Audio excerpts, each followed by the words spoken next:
Close your eyes, take a slow, deep breath, and let the gentle quiet of the evening settle around you. Allow the noise of the modern world to fade away, step by step, leaving only the calm, rhythmic rise and fall of your breathing. Welcome to Sleepy Space Stories. If you enjoy unwinding with these peaceful journeys through time, please take a soft moment to like this video and subscribe to the channel to join our nightly voyages. Now, sink comfortably into your space, let go of the day, and let us begin our journey back to the very beginning, to Chapter 1, a world 66 million years ago. We are traveling back 66 million years. As your mind settles and your body grows heavy with sleep, picture a sky unaffected by light pollution or smoke, a vast, velvety canopy of impossibly clear blue, stretching toward horizons that look entirely unfamiliar. The earth below is warm, bathed in a soft, perpetual thermal glow. There are no polar ice caps resting at the ends of the globe. Instead, a rich, humid blanket of air wraps around the planet like a heavy woolen blanket, carrying the rich, damp scent of wet soil, crushed pine needles, and the sweet, unfamiliar perfume of the world's very first flowers. In this distant era, the land we now call North America looks nothing like the continent you know today. A vast, shallow body of water, the Western Interior Seaway slices straight through the heart of the land, stretching all the way from the icy waters of the Arctic down to the sun-warmed currents of the Gulf of Mexico. This ancient sea glimmers softly under the afternoon light, dividing the continent into two immense island landmasses. Along the western edge lies Laramidia, a long, narrow strip of land crowned with rising mountain ranges and fringed by wide, swampy coastal plains that stretch out as far as the eye can see. Imagine standing on the muddy banks of one of the great rivers that winds through this low-lying realm. The air is thick and heavy, carrying the gentle ambient sounds of a thriving ancient swamp. You hear the slow, rhythmic lapping of water against muddy banks, the soft rustle of giant ferns swaying in the warm breeze, and the steady, soothing drip of condensation falling from the canopy above. The soil beneath your feet is rich, dark, and spongy, thick with decayed plant matter and teeming with unseen life. Every breath of air here tastes rich and heavy with oxygen, filled with the deep, musky scents of an primeval rainforest. Rising high above you are towering redwood trees, ancient ginkgos with fan-shaped leaves that whisper softly in the wind, and vast groves of dawn redwoods whose bark is thick and soft to the touch. But beneath these towering giants, something quiet and revolutionary is taking place on the forest floor. For the first time in the long history of the earth, flowering plants are beginning to paint the landscape. Magnolia blossoms, soft and white, unfold their petals in the speckled sunlight that filters through the upper branches. Wild, broad-leafed plants and early laurels carpet the understory, blending with thick mats of vibrant green mosses and ancient horsetail rushes that grow in dense, bamboo-like thickets along the water's edge. As you drift deeper into this tranquil world, listen closely to the subtle symphony of the underbrush. A soft, scuffling sound breaks the quiet, a delicate rustling among the damp, fallen leaves. Out from beneath the shadow of a fallen, decaying log steps a tiny creature, no larger than a small squirrel. This is an early mammal, a distant cousin to the warm-blooded creatures that will one day inherit the earth. Its fur is soft, dark, and dense, keeping it warm in the cool shade of the forest floor. Its round, obsidian eyes are bright and alert, casting quick glances around the shadows as its delicate whiskered nose twitches in the humid air. It pauses, listening to the high-pitched hum of primitive cicadas and giant dragonflies with glassy wings that hover gracefully over the slow-moving river currents. For now, this little creature moves carefully, hugging the protection of the roots and rocks, content to live in the quiet background of a world ruled by giants. It finds a small beetle, its shell iridescent like a tiny jewel, and disappears back into the safety of its cozy burrow woven into the earth, a safe, dark sanctuary, much like the warm bed surrounding you right now. Moving past the dense foliage of the coastal forest, the land opens up into wide, sweeping floodplains where broad river deltas empty into the calm waters of the inland sea. The landscape here feels infinite, stretching toward horizons framed by distant, misty blue mountains. Out in these lush, sun-drenched floodplains, the stillness of the afternoon is filled with the low, resonant calls of living leviathans. A great herd of Edmontosaurus giant duck-billed hadrosaurs moves slowly across the delta, grazing peacefully on the abundant greenery. These massive creatures, with their long, muscular tails balancing their heavy bodies, move with a slow, deliberate grace. Their skin is rough and pebbled, shaded in quiet tones of olive green and soft bark brown, allowing them to blend effortlessly with the forest edge. As they swing their broad, flat beaks from side to side, cropping mouthfuls of coarse ferns and tough pine needles, you can hear the rhythmic, grinding crunch of hundreds of specialized teeth working in unison, a steady, hypnotic cadence that sounds almost like the soft patter of rain on a distant roof. Among the herd, young hadrosaurs stay close to their mothers, moving within the safe center of the group. Every so often, an adult lifts its broad head, its throat expanding as it lets out a deep, booming call that rolls softly across the river basin. The sound is low and melodic, echoing off the distant tree line before fading away into the warm, still air, reassuring the rest of the herd that all is well, that the sun is high, and that peace reigns over the floodplain. Further down the riverbank, where the mud gives way to gravel shores, another group of creatures gathers in the golden afternoon light. These are Triceratops, magnificent and stocky beasts that resemble living fortresses. Their immense heads are crowned with broad, bony frills that extend over their muscular shoulders, and three long, elegant horns curve forward from their brows and snouts. Yet despite their formidable appearance, their movements are quiet and calm.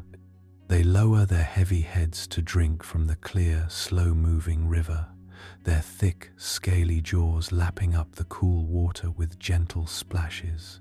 The air is filled with the low, soft huffs of their breathing and the heavy, solid thud of their massive feet pressing into the damp soil.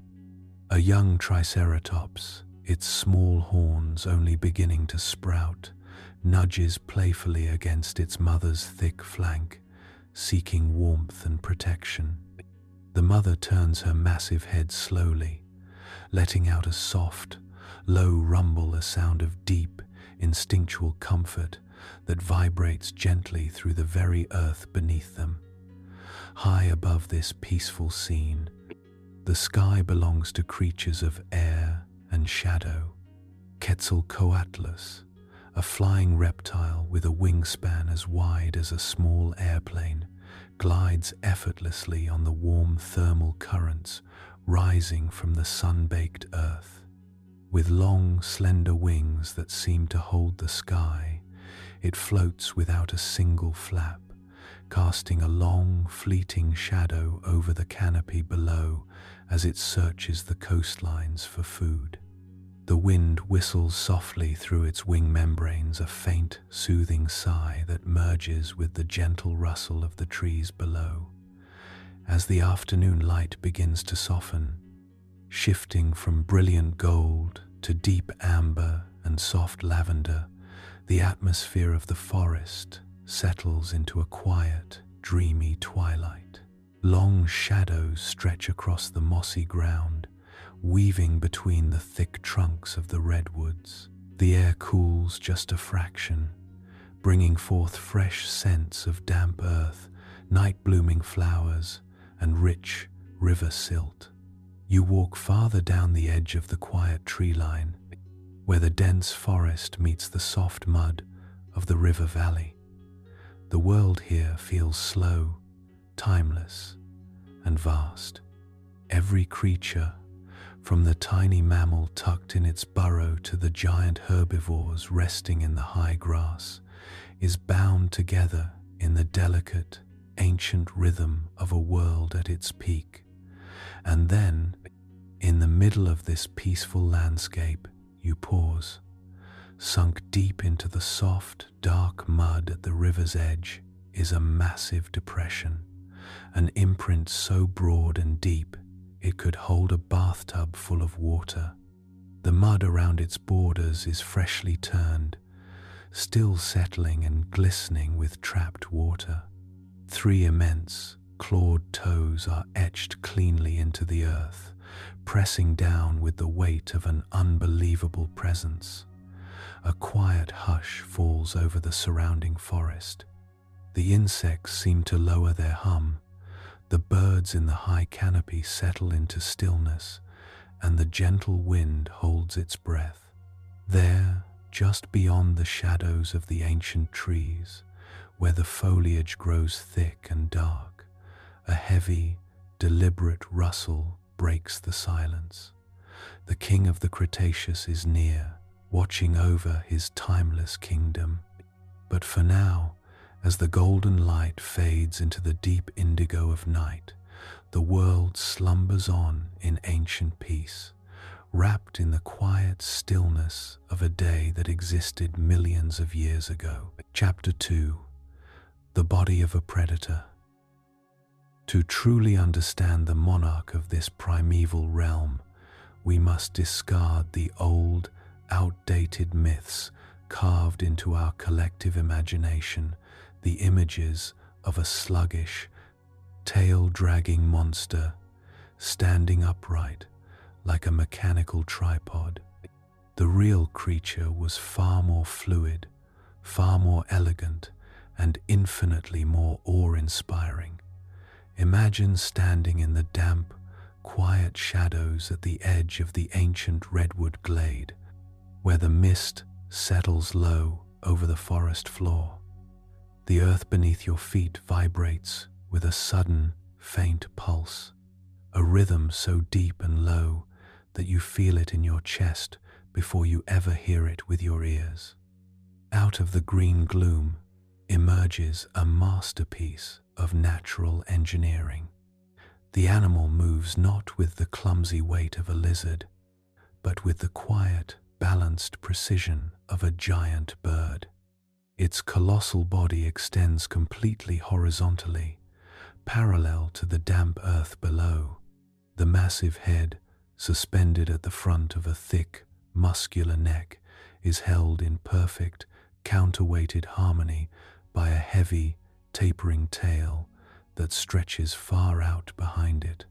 The hips act as a central fulcrum, a masterwork of bone and tendon carrying an immense, living weight equivalent to a full-grown elephant, yet holding it all in effortless, suspended motion. As you draw closer in the quiet stillness of your mind, The sheer scale of the creature settles around you like a heavy blanket. From the tip of its broad snout to the end of its powerful tail, it spans the entire length of a city bus. Yet there is no awkwardness in its massive frame. Every inch of its body is built for purpose, woven together by thick ropes of muscle that flex and ripple beneath a skin of rich, complex textures. If you were to reach out and touch the flank of this slumbering giant, your fingers would meet skin that is entirely unique to its time and place. Along its sides and underbelly, the skin is composed of fine, pebbled scales, small, tight, and tough like the hide of a modern alligator, yet deeply supple. But as your gaze moves upward along the spine, the texture transforms softly. Down the back of its neck and along the ridge of its spine lies a crest of delicate, dark proto-feathers, a soft, downy plumage that breaks up its massive silhouette in the dappled sunlight of the forest, catching the cool dampness of the morning fog. Standing next to this living mountain, you feel an unmistakable radiate heat, a deep, furnace-like warmth thrown off by an intense, fast-moving metabolism.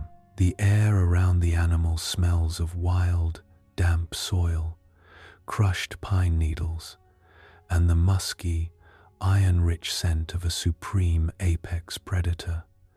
Then there is the head, a massive, vaulted skull constructed like an armored vault. It is wide at the back, giving its forward-facing eyes an overlapping field of binocular vision that pierces straight through the dim twilight of the underbrush. Its eyes are not cold, expressionless stones, but warm and piercing, reflecting the ancient forest with intense focus. The jaws, lined with thick, serrated teeth the size of ripe bananas, are rooted deep into solid bone, capable of delivering a crushing force that could snap the thickest limbs of any prey it encountered. And nestled just below the massive swell of its chest sit those famous, enigmatic arms. Though small in proportion to the mountain of muscle around them, they are far from useless remnant bones.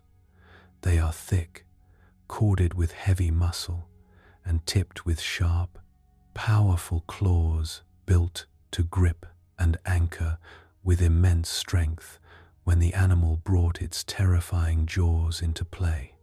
Listen closely as the creature rests in the quiet glade. You can hear the slow, rhythmic bellowing of its lungs, a massive, hollow intake of air followed by a low, subaudible rumble that causes the water droplets resting on nearby ferns to dance in tiny, shimmering rings. As the light fades further into soft shades of twilight, the great predator turns slowly, its massive foot sinking effortlessly into the wet soil, leaving behind that unmistakable mark of power. It retreats softly into the deep, dark woods, leaving you in the comforting quiet of the ancient night, wrapped in the safe, warm stillness of the long-forgotten past. Chapter 3: Eyes in the Dark. To step inside the mind of Tyrannosaurus Rex is to experience a reality constructed not of guesswork or clumsy shadows, but of terrifyingly absolute clarity.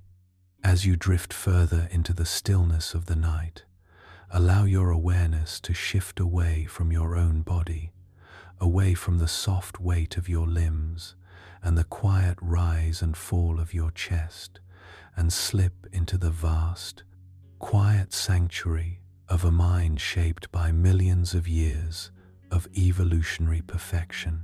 Imagine looking out at the late Cretaceous landscape, not through human eyes, but from high above the forest floor.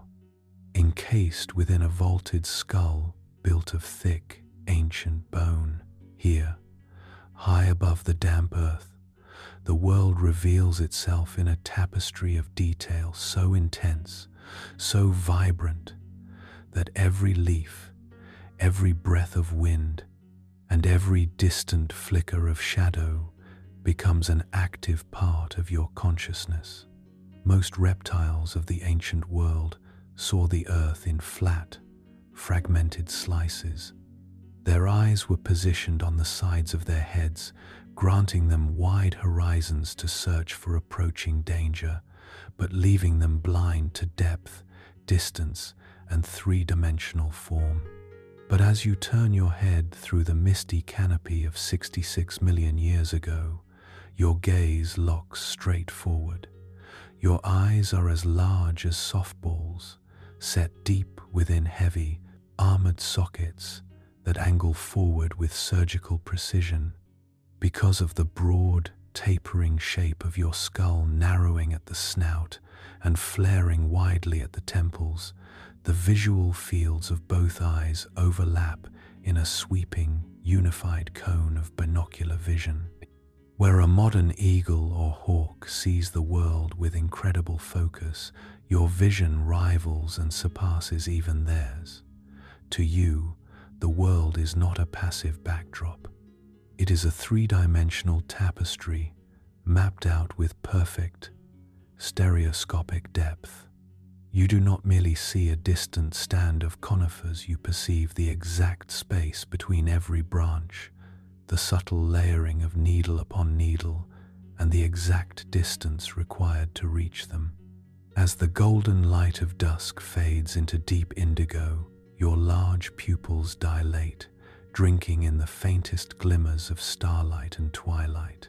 Where the forest beneath the canopy turns pitch black to other creatures, your eyes amplify the dim illumination, turning the darkness into a rich landscape of subtle silhouettes and crisp, glowing edges. A shadow twitches a kilometer away across the wide, silt-filled river delta.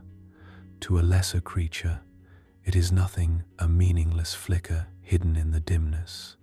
But to the neural pathways within your brain, that movement flashes like a flame in the dark. Your binocular vision instantly locks onto the subtle shift of foliage. You do not just notice the movement. You instantly calculate the creature's scale, its speed, and the precise rhythm of its stride. Nothing can hide by standing still, for the sheer sharpness of your vision carves its shape out from the surrounding foliage with unforgiving clarity. Yet vision is only one instrument in the rich sensory orchestra playing inside your head. As you pause at the tree line, standing motionless in the cool evening air, you draw a slow, deep breath into your massive nasal passages. The air flows inward, passing over immense chambers lined with millions of delicate olfactory nerve endings, an internal labyrinth far more expansive and intricate than that of a modern turkey vulture. In an instant, the gentle breeze becomes a detailed storybook written in the language of scent. The wind carries a vast, layered map of the world around you. You inhale, and the air reveals the damp, mineral tang of wet river stones 5 miles upwind.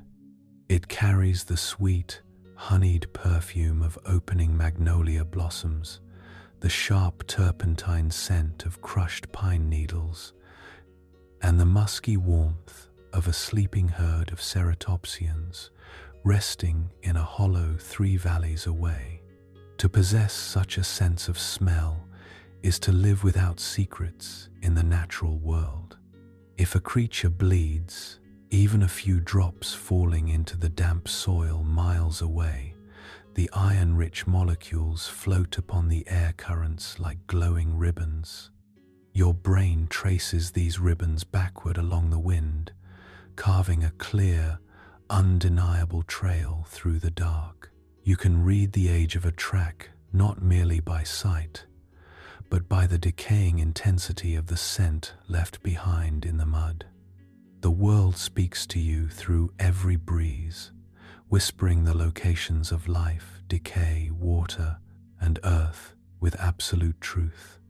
And then there is the silence, a silence filled with sounds that no human ear could ever detect.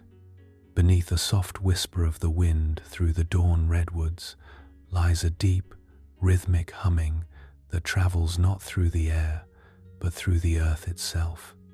The bones of your inner ear, connected to broad, hollow cavities within your skull, are tuned to the lowest frequencies of the sound spectrum. When a herd of heavy hadrosaurs moves across the distant floodplain, the impact of their immense feet sends low-frequency infrasound waves rolling through the ground and through the air. You feel these vibrations rising up through your powerful legs, traveling through your spine, and registering in your brain as a soft, continuous pulse. You can hear the deep, resonant calls of creatures communicating miles away, sounds so low and deep that they bypass the ear entirely, echoing instead as a gentle, comforting tremor in the chest. Standing here in the quiet realm of the ancient past, wrapped in the safe, warm cocoon of your bed, imagine what it feels like to possess such absolute harmony with your environment. You are not separate from this world. You are its ultimate observer. Every sense you possess is an anchor holding you tethered to the living, breathing reality of the Cretaceous night. You tilt your massive head slowly, feeling the cool night air flow over the textured scales of your snout. The forest around you is alive with a subtle, shimmering energy. The scent of rain lingers on the horizon, promising fresh water for the morning. The gentle rustle of leaves high in the canopy sounds like a soft, steady waterfall, lulling the ancient realm into a state of deep, peaceful rest. Your eyes, sharp and clear, scan the velvety darkness one last time. The river glimmers softly under the rising moon, reflecting the vast, star-filled sky above. Every creature in the valley below has settled into its sanctuary, birds nesting in the high branches, small mammals curled tightly within their dark, warm burrows, and great herds resting together under the broad canopy of the conifers. You take one long, slow, deep breath, pulling the cool, fragrant air deep into your lungs, feeling the steady warmth of your body radiating into the still night. The world is vast, quiet, and secure, governed by ancient rhythms that have endured for millions of years. And as the darkness deepens and the stars shine brightly over the primeval land, a profound quiet settles over the river valley. The great predator remains motionless, a silent sentinel standing at the edge of time, watching over a world that is slowly, peacefully drifting into sleep. Chapter 4. The Scent of Blood. There is an unhurried, almost sacred stillness to the way a true master of the hunt moves through the world. In the popular imagination, the ancient apex predator is often pictured as a creature of relentless fury, a storm of flashing teeth, sudden violence, and deafening roars that split the prehistoric sky. But nature rarely rewards such wasted energy. To survive at the absolute peak of a primeval ecosystem, to sustain a living body of such immense proportion and majesty, requires something far more profound than brute force. It requires patience.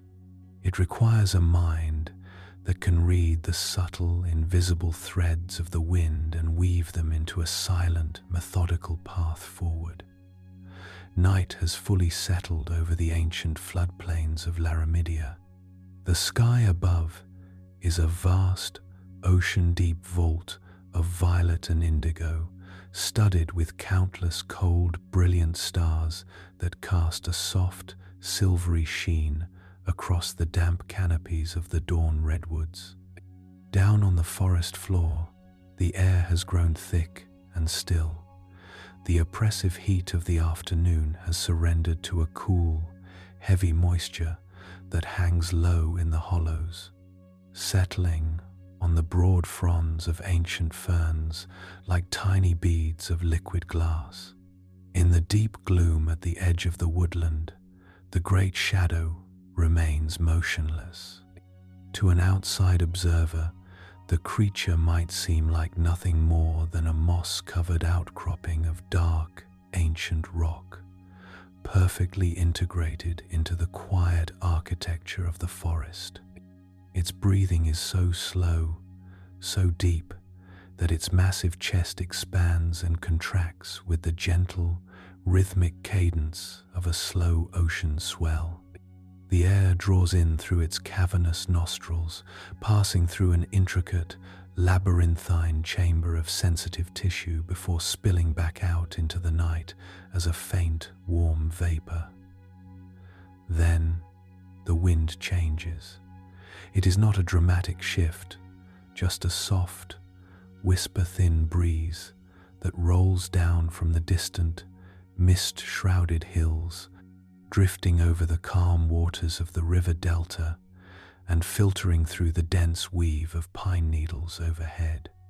The breeze carries with it the familiar, layered scents of the nocturnal world, the bitter tang of wet river silt, the sweet, decaying perfume of fallen magnolia blossoms, and the musky warmth of sleeping insects hidden deep within the bark of ancient conifers. But tucked beneath those familiar layers, riding quietly on the cool air, is a single, razor-thin thread of information. It is a scent so faint that it would pass completely unnoticed by almost every living thing in the valley. But to the extraordinary neural architecture resting inside the massive, broad skull of the giant theropod, it flashes in the darkness with absolute clarity. It is the unmistakable, iron-rich scent of fresh blood, mingled with the heavy, musky odor of a mature triceratops. And beneath that scent lies another, equally telling story, the faint, sour signature of exhaustion, of a body weakened by injury, struggling to keep pace with the rest of its herd. The giant predator does not leap into motion. There is no sudden surge of adrenaline, no aggressive display, no eager rush into the dark. Instead, its massive head tilts slowly, angling its wide, forward-facing nostrils directly into the gentle current of the wind. Its broad, golden eyes, glowing softly in the starlight, narrow with quiet, deliberate focus. The scent is evaluated, processed, and mapped.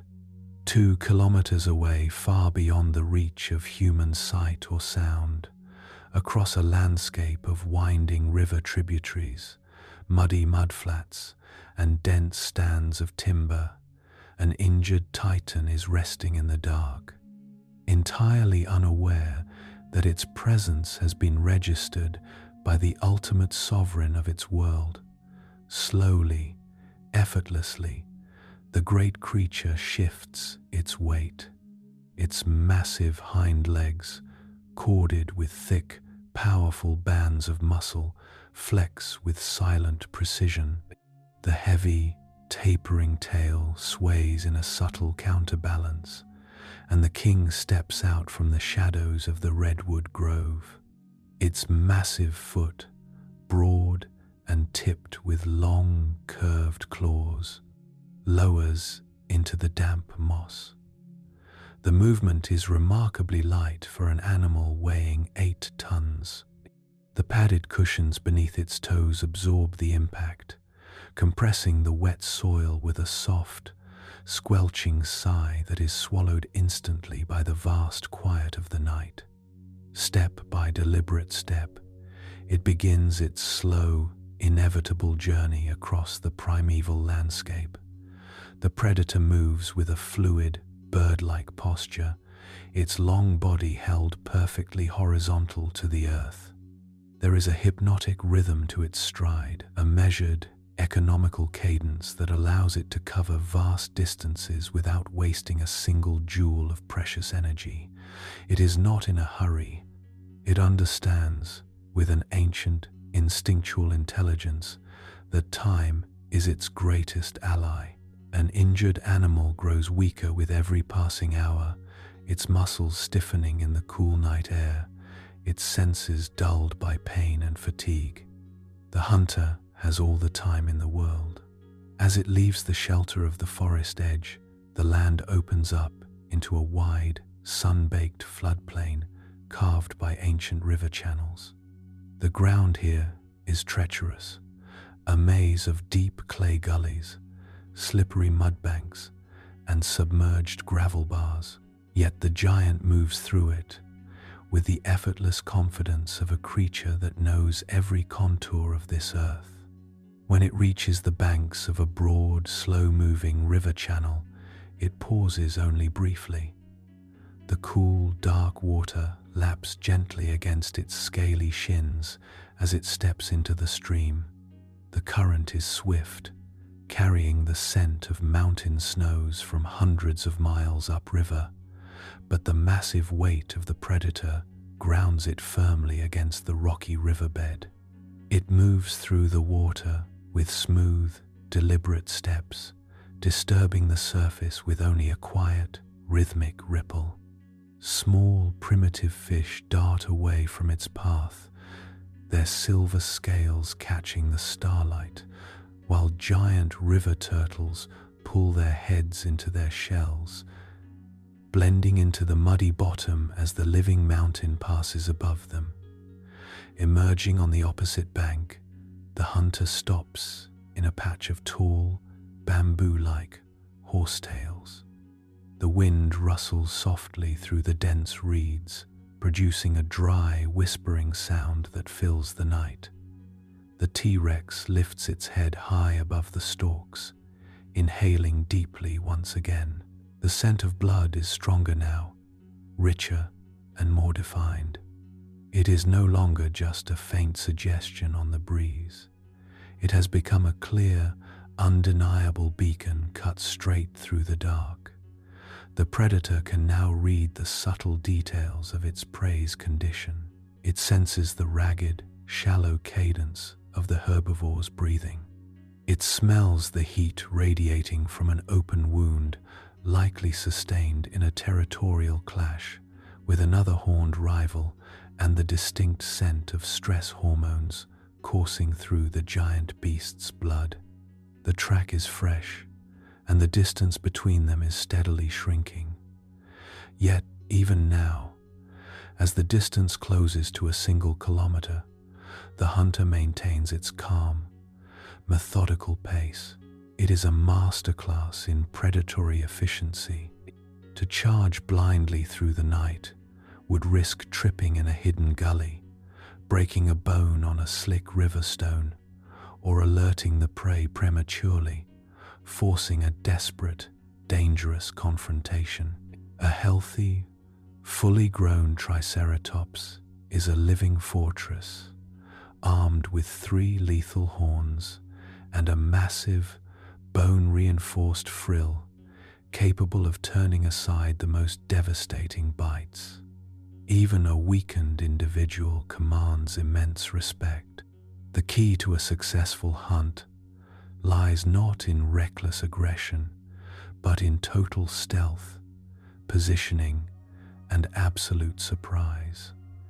The giant animal moves into a low-lying, misty hollow where the air is noticeably colder. The fog clings to the ground like a thick, white fleece, rising up to the predator's powerful knees. To any creature watching from a distance, the T-Rex would appear as a ghostly, floating torso, gliding silently through a sea of white mist under the pale glow of the moon.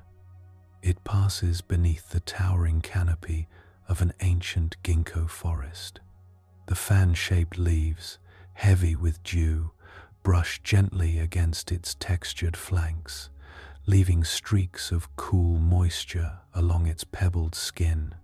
High above in the branches, small feathered dinosaurs, distant cousins to the giant hunter, roost peacefully in the dark, their tiny heads tucked neatly under their wings. They do not stir as the titan passes below them. Its movement is so quiet, so devoid of sudden violence, that it blends seamlessly into the background noise of the ancient night. Every few hundred meters, the hunter pauses to reassess the wind. Its broad skull turns slowly from side to side, its enormous, forward-facing eyes scanning the gloom with piercing clarity. Its binocular vision cuts through the deep shadows of the underbrush, turning the dim, moonlit world into a detailed, three-dimensional map. It notes the precise location of every fallen log, every muddy slope, and every dense thicket, picking a path that minimizes sound and keeps it downwind of its target. The art of tracking, refined over millions of generations, is a delicate dance between sensory perception and spatial awareness. The predator is not merely following a smell, it is visualizing the landscape ahead, anticipating how the wind will swirl around the next bend in the river, predicting where a hurt, exhausted animal would naturally seek refuge. It knows that an injured beast will seek the protection of dense cover, putting its back against a rock face or a thick grove of trees to guard against an attack from behind. Step by silent step, the distance evaporates. 1,200 meters becomes 800, 800 becomes 400. The air grows heavier, thick with the unmistakable, powerful musk of the living dinosaur ahead. The T-Rex lowers its massive head, dropping its profile as low as possible. Its movements become even slower, more precise.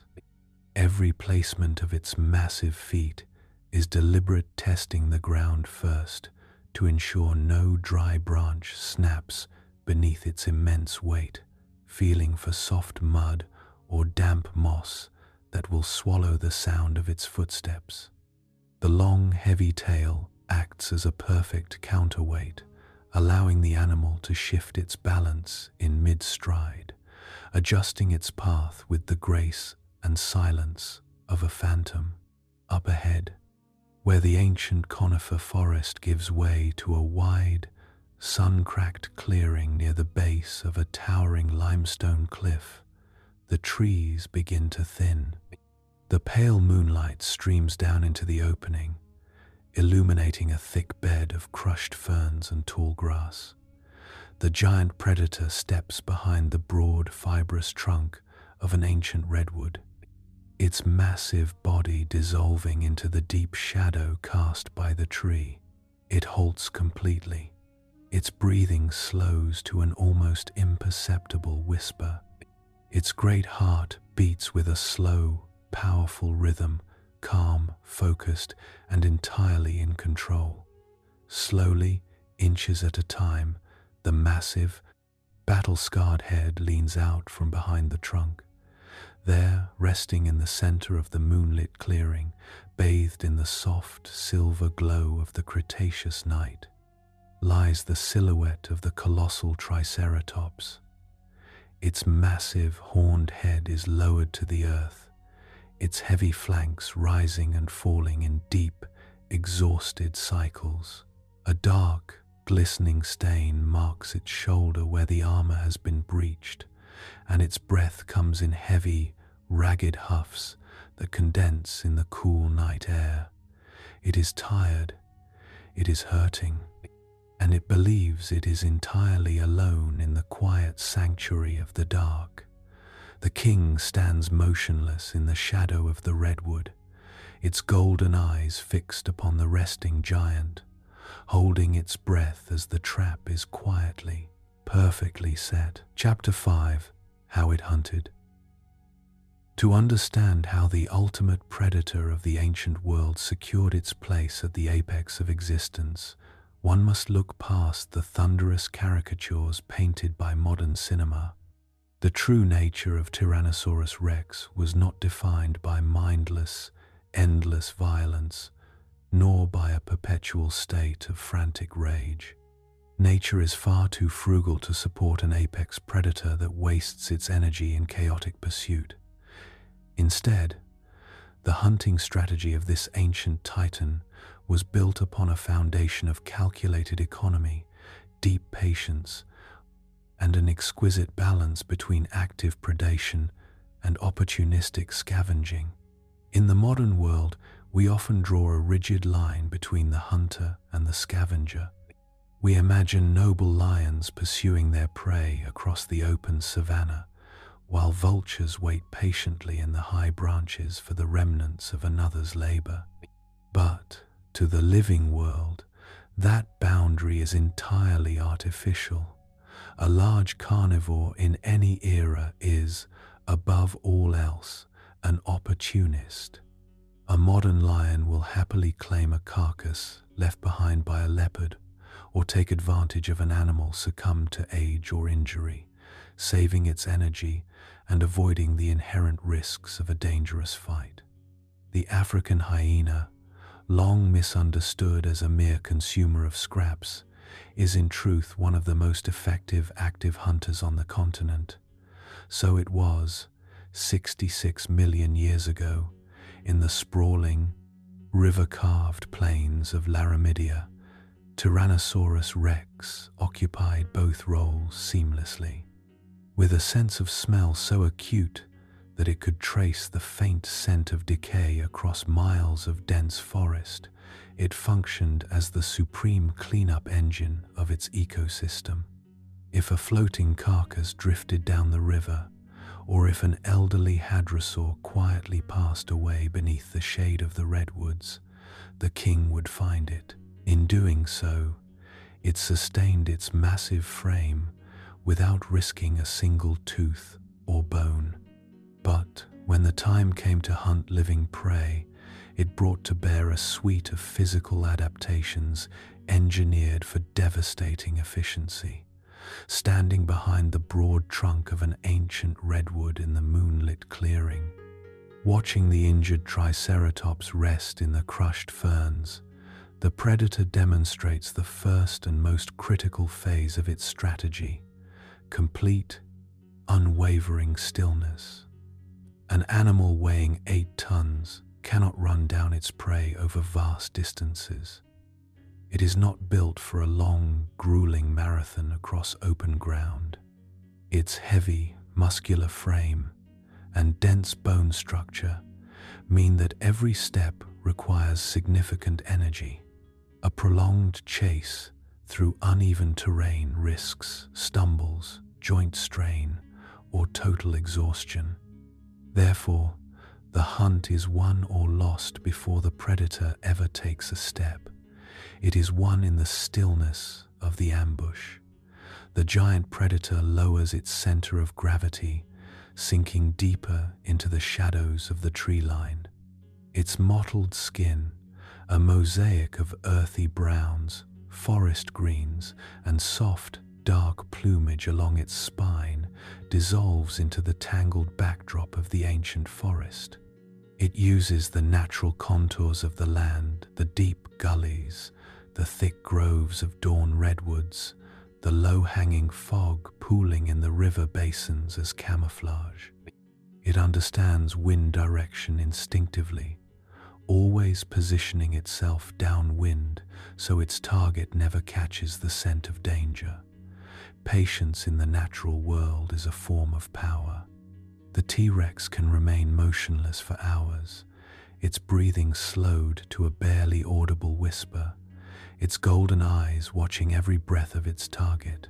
It waits for the exact moment when the odds shift entirely in its favor, when the prey turns its head away, when it steps into a muddy hollow, or when exhaustion causes its vigilant guard to slip. In the clearing, the injured herbivore shifts its heavy weight.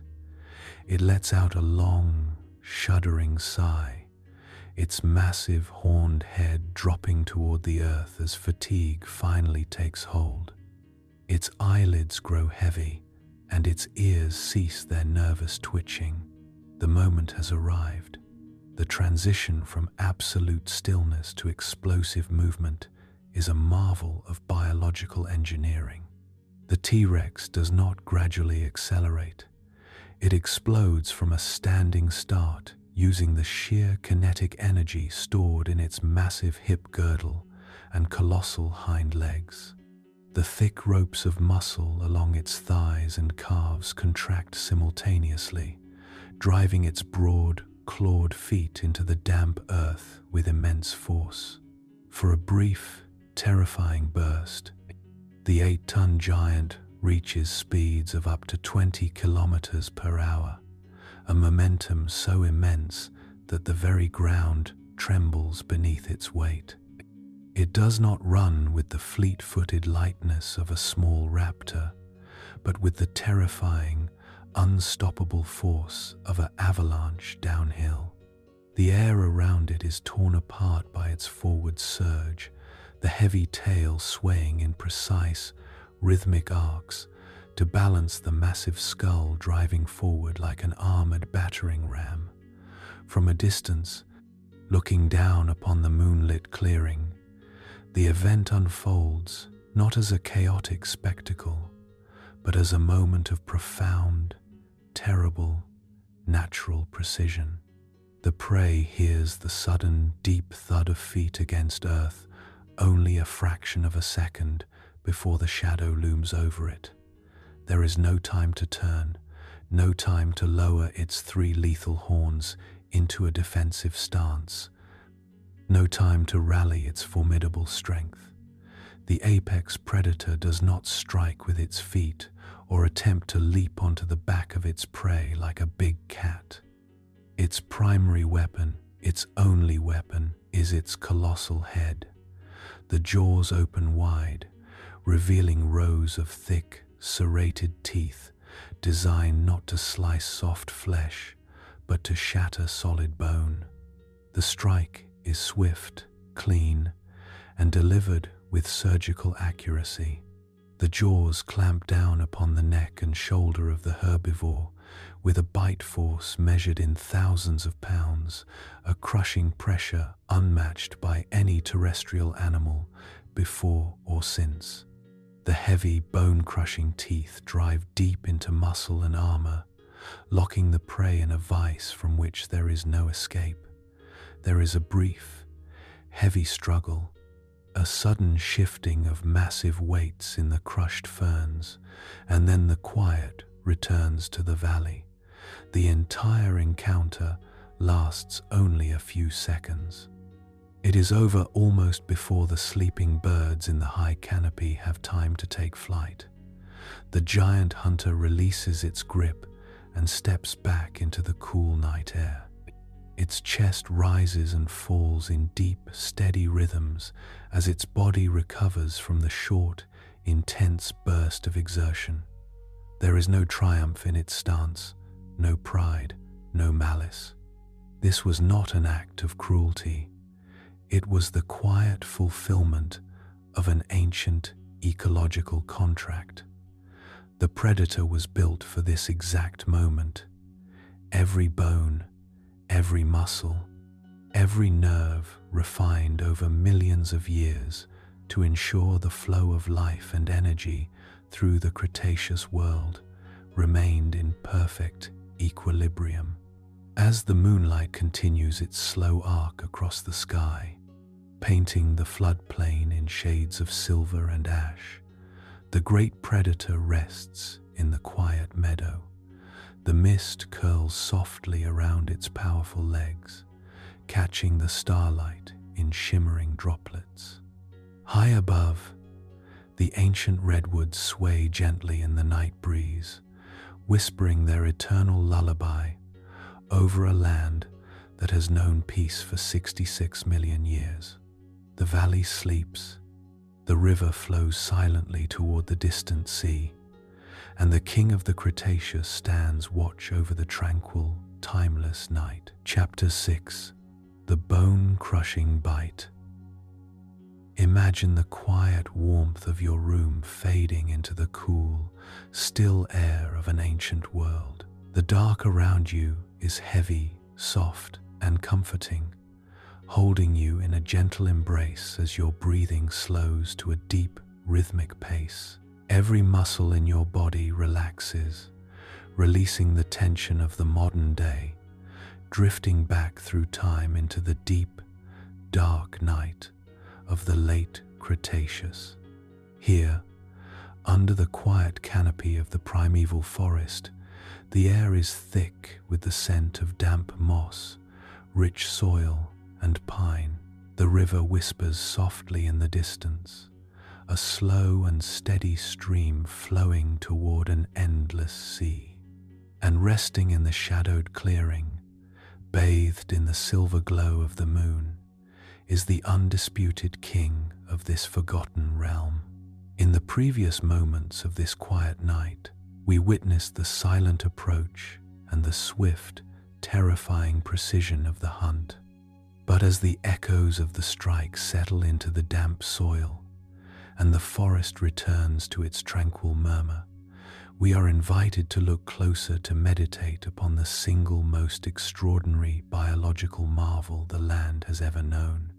It is a tool perfected over millions of years, an engine of pure force, and yet, when viewed through the calm lens of nature, it possesses a quiet, mesmerizing beauty. We speak of the bite of the giant predator, a mechanism so absolute, so devastating in its design, that it stands entirely alone in the history of life on Earth.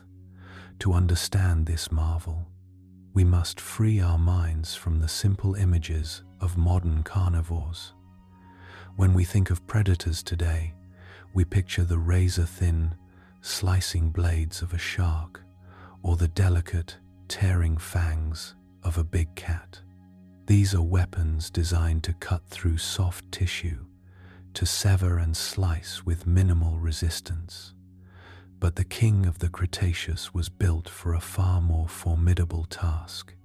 It lived in a world populated by titans, wrapped in living armor creatures with hides like thick leather, backed by massive plates of solid bone and dense shields of horn. To survive and thrive in such a realm, slicing was not enough. The king required a weapon that could shatter the unshatterable, a force that could dissolve any defense and unlock the rich, concentrated life sustained within the very center of the bone. Picture, in your mind's eye, the skull of the tyrant king resting in the moonlight. It is not a light, delicate frame, but a heavy, vaulted fortress carved from thick, dense bone. Every curve, every arch, and every seam where the massive bones lock together is engineered to distribute immense pressure.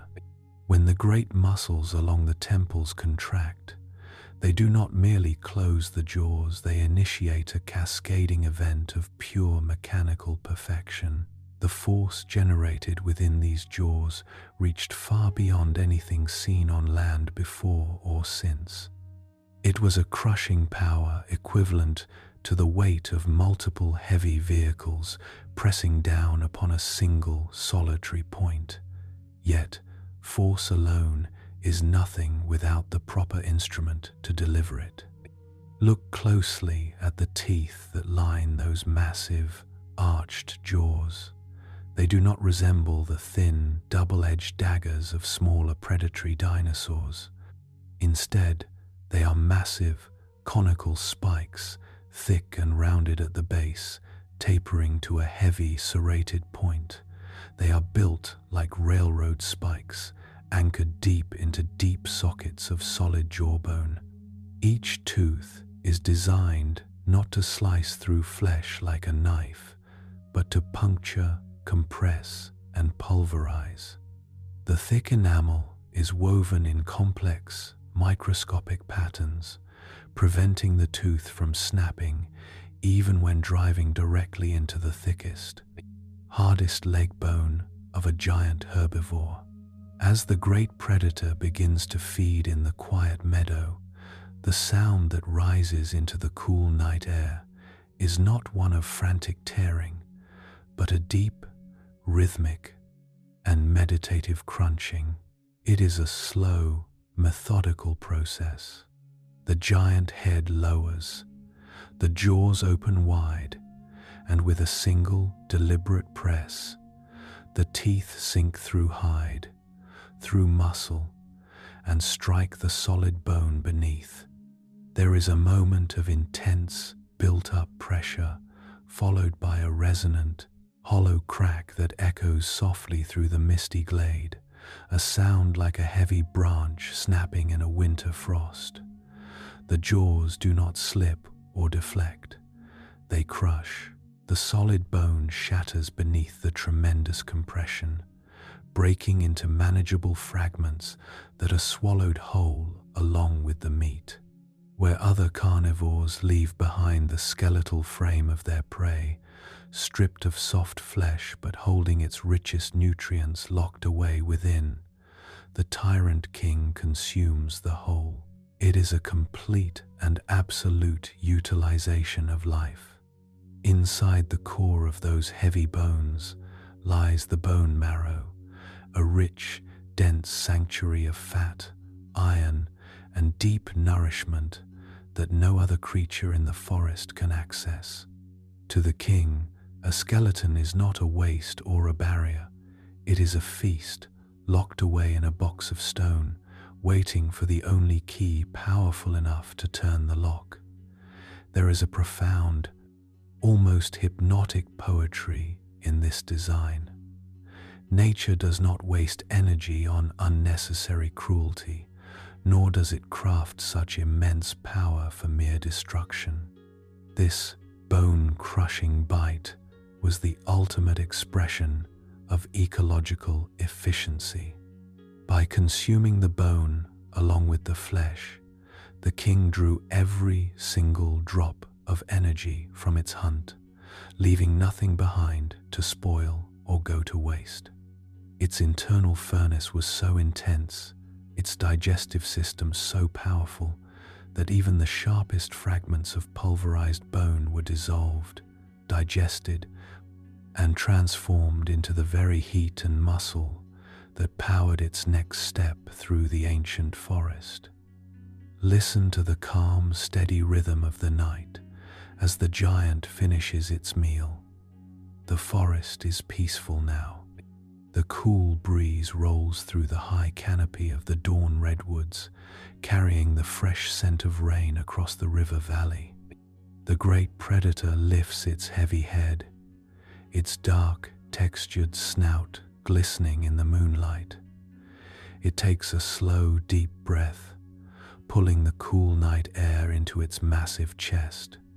Its stomach is full, rich with the deep warmth of complete nourishment. There is no urgency in its movements, no tension in its mighty frame. It steps back into the soft, mossy earth at the forest edge, settling its colossal weight down into the damp underbrush. As the king settles into rest, the massive jaws close softly, sealing away the extraordinary weapons within. The heavy head comes to rest upon a bed of soft, crushed ferns, and a low, deep sigh escapes its nostrils, misting gently in the cool air. Around it, the ancient world slumbers on the small mammals safe in their burrows, the birds motionless in the branches, and the great river flowing quietly beneath the starlight. Everything is in balance, everything is at peace, and as you float deeper into the warm, weightless dark of your own rest, the terrible, beautiful perfection of the king's power fades into a tranquil memory, leaving you wrapped in the quiet, absolute stillness of a world asleep. 66 million years ago. Chapter 7. A Day in the Life. Imagine the gentle, weightless sensation of letting go, as the soft warmth of sleep begins to wash over your mind like a quiet tide rolling across a silent shore. The room around you recedes, its edges blurring into a soothing, velvet dark, leaving behind the noise and lingering tensions of the waking world. Tonight, we return once more to that vast, ancient realm 66 million years ago, where time moves not by the frantic tick of a clock, but by the slow, majestic rhythms of the sun, the wind, and the turning earth. As the deep stillness settles in, let your breath slow to a calm, effortless rhythm, rising and falling like the gentle sigh of a primordial forest. We are stepping back into the quiet heart of the Cretaceous world, not during a moment of sudden drama or explosive conflict, but during the vast, unhurried space of an ordinary day. For to truly know the king of this ancient domain is to understand that its life was not defined merely by the brief, rare, lightning strikes of the hunt, but by the long, tranquil hours of simply existing, of living as a quiet mountain of muscle and instinct, perfectly attuned to the world around it. Long before the sun glimmers over the eastern horizon, the morning begins in a world bathed in deep, cool blue. The night air is soft and heavy, laden with a thick blanket of river mist that clings to the mossy bark of towering dawn redwoods and settles like shimmering dew upon the broad leaves of ancient ferns. In a secluded hollow nestled beneath a canopy of giant conifers, a great mass slumbers upon the damp, dark earth. The adult tyrant king lies curled in deep, peaceful repose. Its massive, tapering tail is tucked gently along its flank, providing warmth and balance even in rest. Its heavy legs are folded beneath its body, and its broad, vaulted head rests comfortably upon a thick cushion of crushed moss and fallen pine needles. For hours, its body has been as still as the ancient stones around it, its breathing so deep and slow that its massive ribs rise and fall like the rhythmic swell of a sleeping ocean. The furnace of its internal heat radiates outward into the cool morning air, creating a soft, warm microclimate in the small sanctuary of its resting place. As the first faint thread of pale silver light touches the highest branches of the forest, the world slowly begins to wake. High above, nestled in the dense foliage, tiny feathered creatures, early birds with delicate, needle-like teeth twitch their wings and let out soft, high-pitched trills that ring through the cool twilight. In the underbrush, a small mammal, its dark fur soaked with dew, slips quietly back into its subterranean burrow, carrying a seed to its young. The giant predator does not leap awake. Its awakening is a long, meditative process, a gradual rising from the depths of slumber that matches the slow, gentle arrival of the morning light. First comes a subtle twitch of its nostrils, drawing in the cool air of the new day. The damp atmosphere carries a rich tapestry of scents. The sharp turpentine tang of pine resin, the rich, earthy smell of decaying leaf litter, and the clean, mineral tang of the distant river.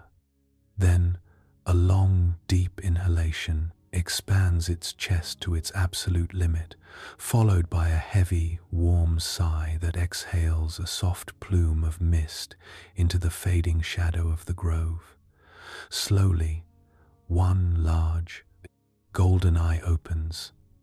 Its pupil, dilated wide from the dark, narrows gradually as it catches the growing light filtering through the high canopy.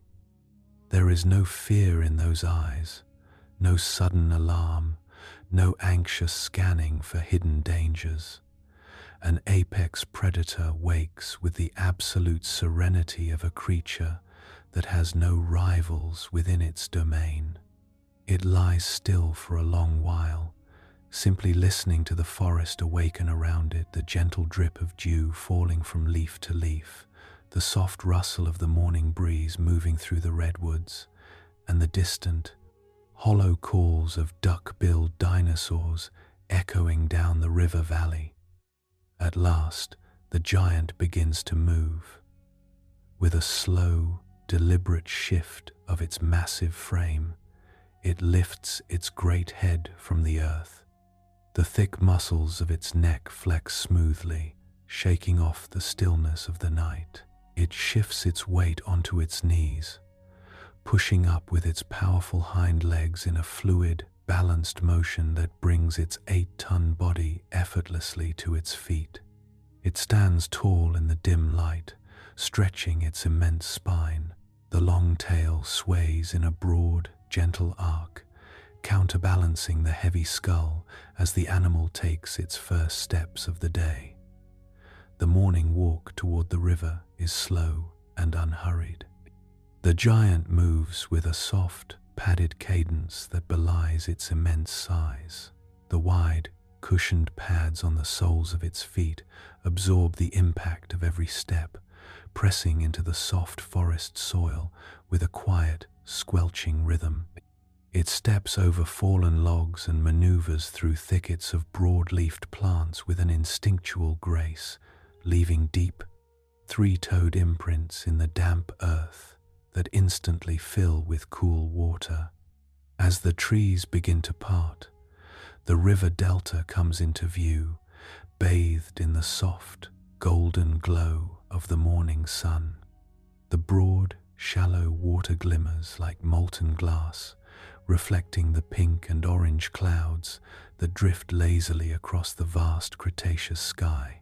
Mist rolls off the surface of the river, floating in soft, ghostly ribbons above the slow-moving current. The king approaches the water's edge and pauses. It lowers its massive head, dropping its snout toward the cool, clear stream. For a long, tranquil moment, the only sound in the valley is the rhythmic, heavy lapping of the giant's tongue as it drinks deeply from the river. The water cools its throat, washing away the dryness of sleep, refreshing the great furnace within. As it drinks, small, silver-scaled fish dart around its submerged toes, entirely unbothered by the presence of the leviathan above, while an ancient river turtle suns itself on a half-submerged log nearby, slipping lazily into the water only as the shadow of the giant's head passes over it. Having satisfied its thirst, the tyrant king lifts its head, water dripping from its scaly jaw back into the river with tiny, musical splashes. It turns its gaze upwind, sniffing the air that sweeps down from the open floodplains.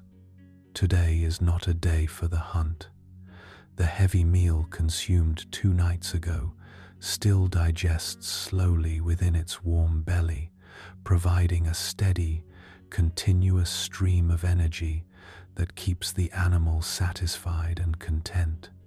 Today is a day for territory, for moving through the vast boundaries of its kingdom, marking its presence and maintaining the quiet order of its realm. The giant turns away from the river and begins its morning patrol. It follows the natural pathways carved by generations of animals, the wide, trampled trails that wind along the edges of the forest and loop around the bases of towering limestone cliffs. As it walks, the sun climbs higher into the sky, shedding its pale morning hues for a brilliant, warm gold. The ambient temperature of the day begins to rise, warming the humid air and bringing forth the intense, vibrant scents of the ancient ecosystem. Moving through the landscape, the king encounters the other inhabitants of its world, presenting a fascinating study in peaceful coexistence. As the giant emerges onto a broad, grassy terrace overlooking a sun-drenched meadow, a small herd of Triceratops is already awake and grazing. The adult ceratopsians, with their formidable three-horned shields and thick, armored hides, lift their heads as the shadow of the predator falls across the high grass. There is no sudden panic, no frantic stampede. The horned giants recognize that the king is moving with a calm, measured stride, the posture of an animal that is not hunting. They do not scatter. Instead, the adults shift slightly, stepping in front of their small, sub-adult offspring, forming a low, solid wall of bone and horn. They watch the predator with steady, cautious eyes, letting out low, huffing breaths that ripple through the meadow grass. The king walks past them at a comfortable distance, paying them little mind. It acknowledges their presence with a slow, subtle turn of its head, its sharp eyes noting their strength and their readiness. A mutual understanding exists between these giant titans, an unwritten code of the primeval world where unnecessary conflict is avoided by both sides. The king passes by, a quiet mountain on the move, and as the distance between them grows, the Triceratops lower their heavy heads once more, returning to the simple, peaceful work of cropping the tough, fibrous ferns. By late morning, the sun has reached its peak, casting bright, intense light straight down through the open clearings. The air grows thick, heavy, and hot. The gentle breeze of the early morning dies down, leaving the forest still and quiet under the weight of the midday heat. For a creature of such colossal mass, managing body temperature becomes the primary task of the day. The giant king seeks the deep, cool shade of an ancient conifer grove, where the towering canopy creates a vast green umbrella that blocks the harsh glare of the sun. The air beneath these trees is noticeably cooler, scented heavily with pine and damp earth. Here, the predator finds a gentle slope covered in a thick layer of soft, dried needles. With a low, contented huff, the animal lowers itself back down to the ground. It settles its chest against the earth, extending its heavy back legs out to the side to release stored heat into the cool soil.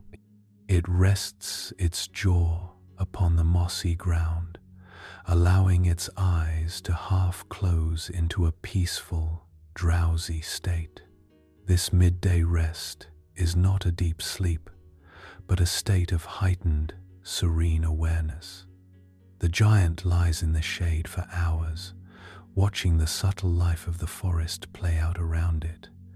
It watches a line of giant ants marching in a disciplined row across the bark of a fallen log. It watches a brilliant, metallic blue dragonfly hover over a small puddle of rainwater, its glassy wings catching tiny glints of sunlight that filter through the needles overhead. Occasionally, the king's tail twitches softly to brush away an inquisitive insect that lands on its pebbled hide. Its ears, hidden behind subtle folds of skin on the sides of its head, pick up the faint, soothing sounds of the woodland, the gentle rustle of leaves as a small lizard scurries by, the distant, rhythmic drumming of an ancient woodpecker tapping against a dead trunk, and the soft, whisper-thin wind sighing through the highest branches. To be the largest creature in the forest is to experience time with an incredible, spacious luxury. The giant feels no urgency to accomplish anything, no need to prove its dominance, no pressure to be anywhere other than where it is in this exact moment. The afternoon passes slowly, marked only by the gradual shifting of the shadows across the forest floor. The golden patches of light move gently across the giant's textured skin, highlighting the delicate, downy plumage along its spine and catching the subtle, earthy pigments of its scales.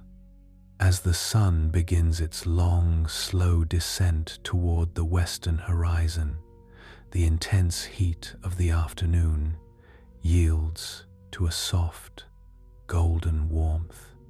The shadows lengthen, stretching long fingers of dark blue across the meadows and river channels. The air begins to move again, carrying a cool, refreshing breeze that arrives straight from the distant ocean. The king stirs from its long rest. It rises with the same calm, effortless grace, shaking the loose pine needles from its flanks. The late afternoon is the time for scanning, for standing upon high ground and reading the subtle changes in the territory as the day transitions toward night. The giant climbs a gentle, winding path that leads to the top of a high, rocky ridge overlooking the entire river valley. From this elevated vantage point, the Cretaceous world reveals its breathtaking, endless scope.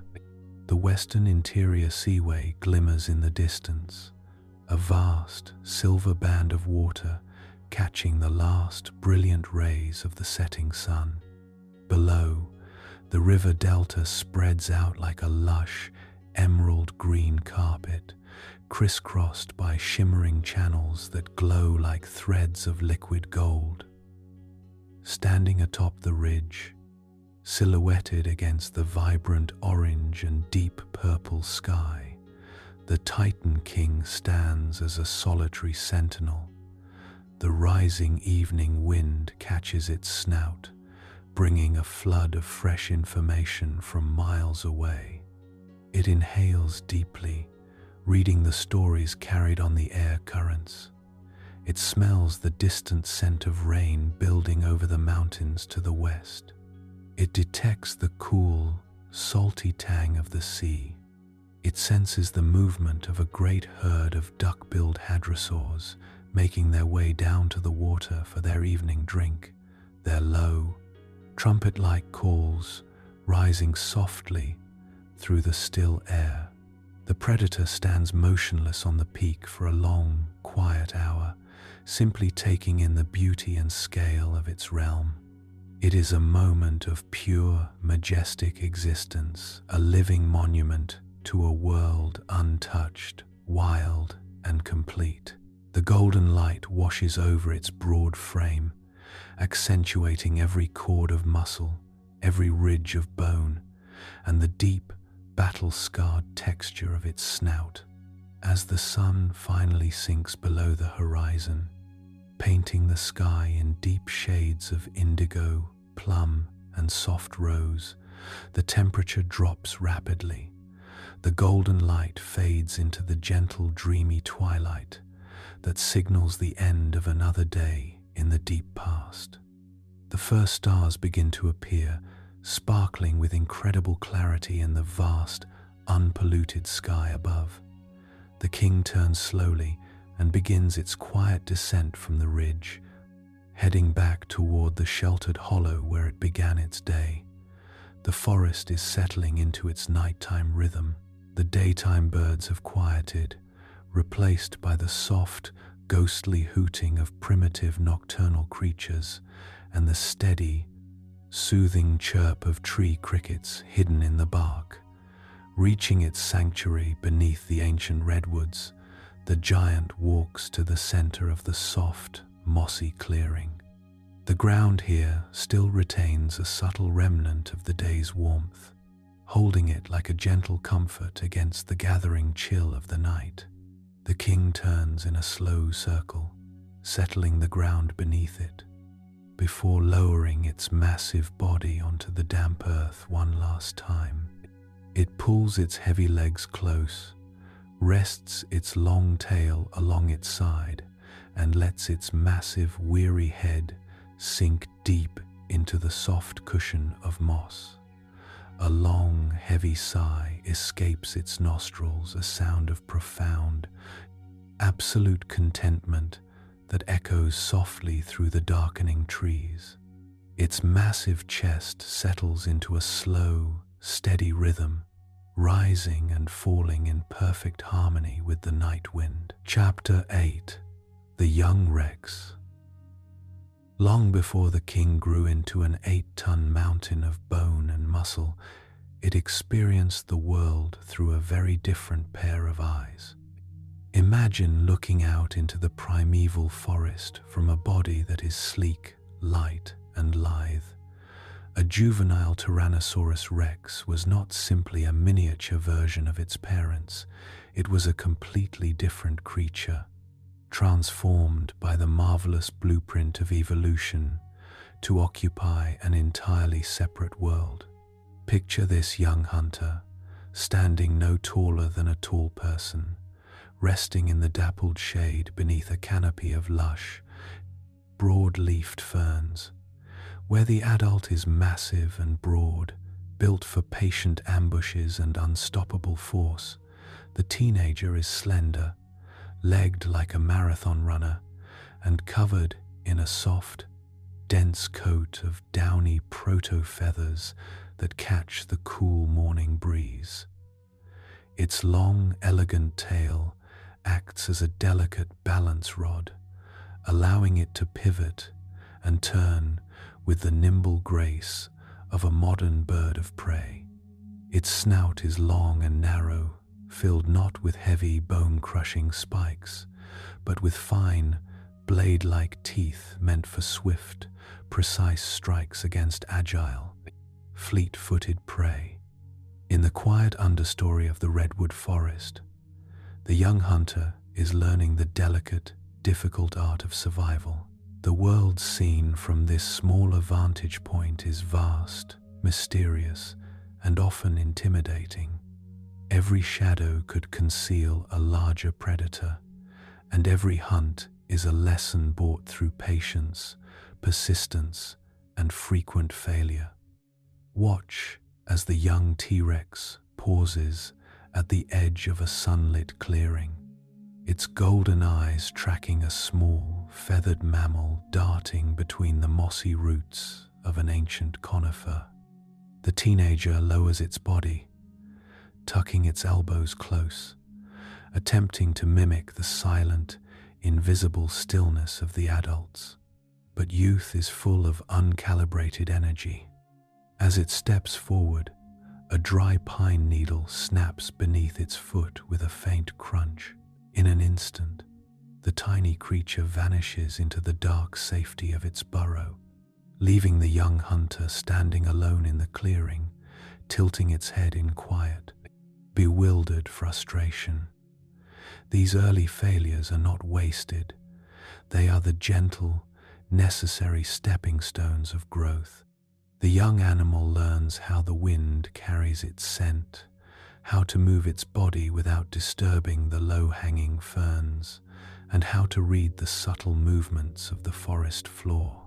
It hunts the swift, nimble creatures of the underbrush, small lizards, early birds, and primitive mammals, filling an ecological role completely distinct from the giant herbivores pursued by its elders.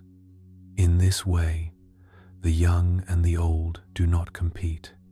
They inhabit two parallel worlds existing side by side in the same ancient valley.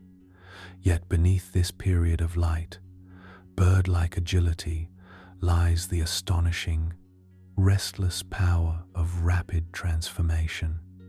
As the young T-Rex enters its teenage years, it undergoes one of the most explosive growth spurts in the history of life on Earth. Day by day, month by month, its body transforms at an incredible pace, adding multiple kilograms of new muscle, thick bone, and dense tissue with every passing sun. You can almost feel the deep metabolic warmth radiating from its frame as its skeleton thickens, its neck grows broad and powerful, and its narrow snout widens into the heavy, vaulted fortress that will one day reign supreme over the entire continent. The soft, downy feathers of its youth gradually give way to tough, pebbled scales along its flanks, marking the slow transition from the swift, vulnerable runner of the forest understory to the heavy, unshakable sovereign of the floodplains. It is a period of constant change, a brief, beautiful bridge between the quiet fragility of a chick and the timeless majesty of an apex king. As the golden afternoon light softens into the cool lavender tones of dusk, the tired young hunter steps into the deep, quiet shelter of a fern grove. The forest around it settles into its nighttime murmur. The small creature lowers its sleek body to the damp, mossy earth, resting its long snout upon its paws. Its breathing slows to a peaceful, rhythmic cadence, rising and falling in tune with the soft whisper of the night wind through the redwoods. It slumbers peacefully in the safety of the dark, dreaming the long, slow dreams of youth, while inside its growing frame, the ancient blueprint quietly continues its work, building the strength, the patience, and the majesty of the king it is destined to become. Chapter 9: Social Behavior. Imagine standing at the edge of a vast, moonlit estuary where the cool tide laps rhythmically against the muddy shore.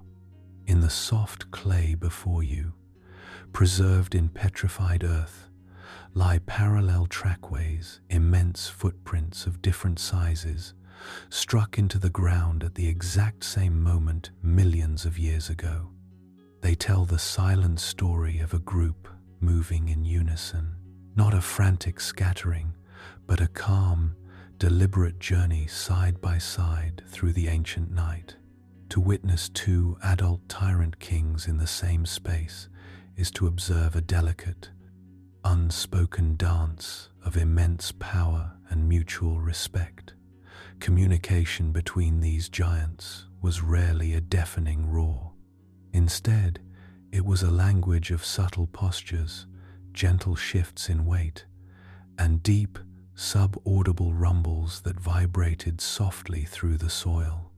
A slight tilt of the broad head, a lowering of the eyes, or a low, huffing breath exhaled into the cool air was often all it took to signal intent, establishing boundaries without ever shedding a drop of blood. Near a shared river crossing, two adults might rest in the shade of the redwoods, separated by only a few strides. There is an uneasy, respectful tolerance between them. They are masters of their world, conscious of the catastrophic cost of unnecessary conflict. When a pair formed bound together by the ancient rhythms of spring, that bond transformed their solitary existence into a partnership of shared survival. They moved through the floodplains as a unified force, hunting together, guarding their territory and resting side by side in the soft moss as the Cretaceous stars filled the dark, velvet sky. As the quiet night deepens and the gentle wind rustles through the canopy above, we realize that the king was never truly alone. It was part of a living, breathing tapestry, a complex creature with familial ties, quiet moments of companionship, and an interior social life as deep and mysterious as the primeval forest itself. And under the watchful gaze of the timeless stars, the great pair slumbers together, wrapped in the safe, enduring peace of a forgotten world. Chapter 10: Territory and Rivals. To truly understand the realm of the tyrant king, one must envision a kingdom carved not by borders of stone or ink, but measured in the vast, unbroken distances of an ancient continent. A single adult claimed a domain that stretched across endless miles of river deltas, dense conifer forests, and sun-drenched floodplains. To hold such a world required constant, quiet vigilance. It was patrolled through rhythmic, unhurried journeys, marked along the perimeter with deep, musky scents left upon the fibrous bark of giant redwoods, and heralded by low, sub-audible rumbles that rolled through the earth like distant, heavy thunder. Most days, these invisible boundaries were respected by every creature in the valley. But on rare, quiet nights, when the wind shifted and the mist hung low over the riverbanks, two titans would find themselves face to face at the fragile edge of their worlds. An encounter between rival monarchs was never a sudden, mindless explosion of fury. It was a slow, tense masterpiece of psychological warfare. As the massive silhouettes emerged from the gloom, the forest around them fell into absolute silence. The insects quieted their hum, and the night air held its breath. The two giants did not rush toward one another. They stood motionless, separated by a clearing of crushed ferns, assessing one another in the pale moonlight. Their broad heads tilted slowly, forward-facing eyes locking in a cold, calculating gaze that measured height, weight, and battle readiness. Their communication was carried out through an intricate language of body posture and low-frequency sound. Muscles along their massive shoulders flexed, making their broad frames appear even larger against the dark tree line. They exhaled long, warm plumes of mist into the chill night, releasing deep, guttural huffs that vibrated directly through the soil beneath their clawed feet. It was a terrifying, quiet confrontation, a silent calculation of risk. Every apex predator understands that a physical fight carries a devastating cost. Even the victor risks a broken bone or a deep, infected wound that could end its reign forever.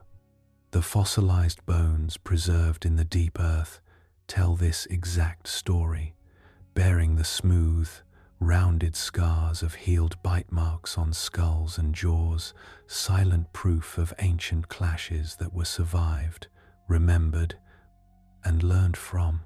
On this night, as the cold breeze swept down from the mountains, the message was delivered and understood without a single tooth touching hide.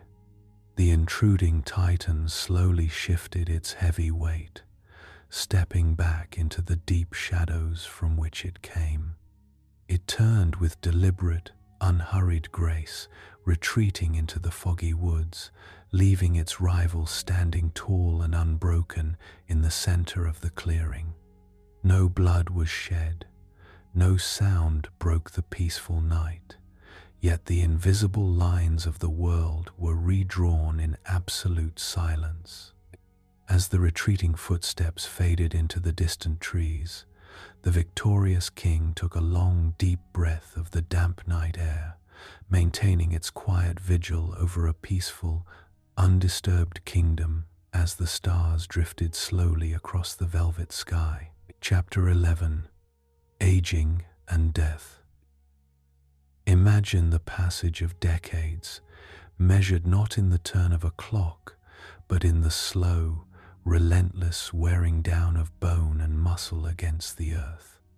For nearly 30 years, this majestic titan reigned as an unyielding force, a living mountain navigating the humid river deltas of an ancient land. But even kings are subject to the quiet, inevitable arithmetic of time. With each passing season, the massive skeleton grew denser, thicker, and heavier, carrying the accumulated weight of a lifetime spent in a wild, unforgiving world. Ancient battles left their silent marks, a fractured rib long since calcified, a deep jaw wound now smoothed into a dull ache, and joints that hummed with a stiff, persistent fatigue in the cool, damp air of the morning. The once explosive burst of speed slowed to a deliberate, measured stride, and the endless calories required to sustain such immense majesty became harder and harder to gather. Yet, there is a profound, solemn beauty in the sunset of a great life.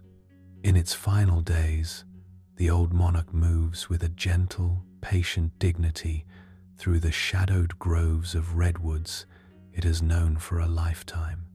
It does not rage against the fading light. It simply listens to the whisper of its own tired body.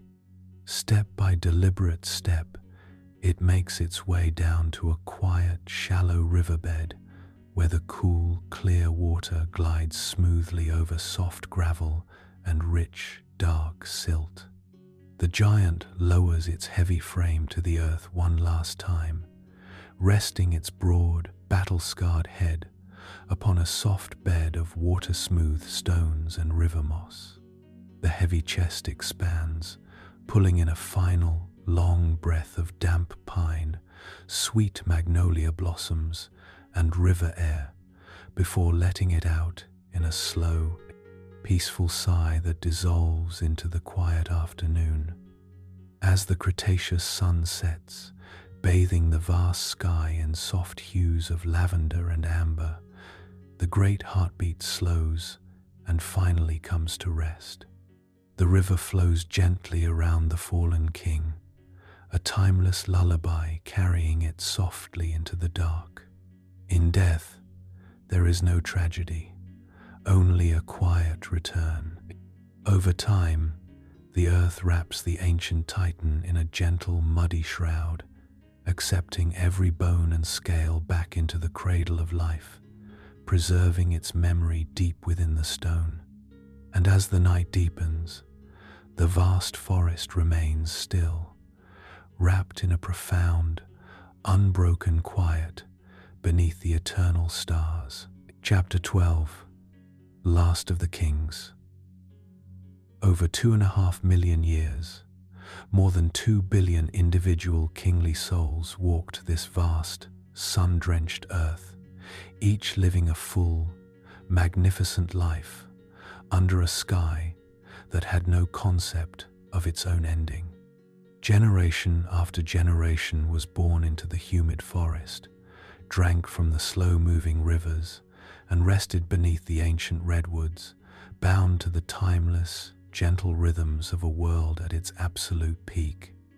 In the final quiet weeks before the cosmos reshaped the planet, the last of the kings went about their lives just as they always had, patrolling the river deltas in silent majesty, breathing the damp pine air and watching the evening mist roll over the floodplains, entirely unaware of the dramatic shift waiting beyond the stars. Imagine one final tyrant king standing quietly at the edge of the ancient sea. The sky above is a vast velvet dome painted with 1 billion brilliant, steady stars, glowing over a land still brimming with life, still vibrant and infinitely peaceful. The gentle waves lap rhythmically against the shore, merging with the soft whisper of the night wind through the redwoods and the distant melodic trills of sleeping birds. There is no lingering fear here, no sense of loss, only the profound, beautiful completeness of an ancient realm at rest.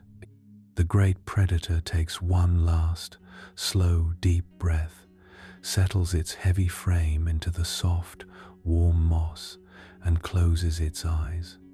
The night hums its eternal lullaby, the stars shine down in quiet wonder, and the primeval world drifts peacefully into an unbroken, timeless sleep.